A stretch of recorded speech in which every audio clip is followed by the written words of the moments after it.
আজকে বের হয়েছিলাম ঈদের শপিং করার জন্য, কিন্তু আমার বর ভেড়া শপিং করে নিয়ে আসলো। কি আর বলবো, দুঃখের কথা, এবারের ঈদটাই মনে হয় মাটি হয়ে গেল। যাই হোক, এবার শোনেন মূল গল্পটা। সেই সকালে বের হয়েছিলাম জামা কাপড় কিনবো বলে, কিন্তু জামাই আমার ভীষণ খেপা। বাজারে সবকিছুর দাম এত বেশি, আমরা সারাদিন ঘুরেও কোনো কিছু কিনতে না পেরে বাসায় ফিরছিলাম। তারপর হঠাৎ করেই জামাই আমার গাড়ি থেকে নেমে পড়লো। আমরা সবাই তো ভীষণ অবাক। তারপর কিছু দূর যেতেই দেখলাম একটা বিশাল ভেড়ার খামার। এতগুলো ভেড়া একসাথে দেখতে পেয়ে আমার মেয়ে তো ভীষণ খুশি। এই প্রথমবার রাতিন এত কাছ থেকে ভেড়া দেখলো। যদিও কিছুটা ভয় পাচ্ছিল, তারপরেও কিন্তু অনেক খুশি ছিল। আমরা মা মেয়ে ভেড়ার খামারটা ঘুরে দেখছিলাম, আর ওইদিকে দেখলাম আমার বর দরদাম করতে করতে ভেড়াটা কিনেই ফেললো। আমরা তো ভীষণ অবাক হয়ে গেলাম। তাহলে কি সত্যি এবার আমাদের ঈদ শপিং আর হচ্ছে না? আমি তো কিছুই বুঝলাম না।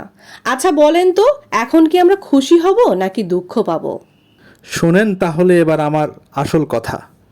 অনেক ভেবেচিন্তে দেখলাম এতগুলো টাকার শপিং করার থেকে একটি ভেড়া কিনে আরাম আয়েশ করে খাওয়াই ভালো। আসুন আমরা এই স্লোগানে যাই, বেশি বেশি ভেড়া খাই, গরুর উপর চাপ কমাই। পাপা আমার জন্য বিশাল বড় একটা ভেড়া এনে দিল। আমি তো মহা খুশি, কিন্তু আমার মামার মনটা অনেক খারাপ। মাম্মা এখনো ঈদের শপিং করতে পারেনি। এবার তাহলে কি সত্যি আমার ঈদের শপিং হচ্ছে না? যাই হোক, ঈদের এখনো আরো কিছুদিন বাকি আছে। ঠিক সময় মতো বরকে শায়েস্তা করে নিতে পারবো।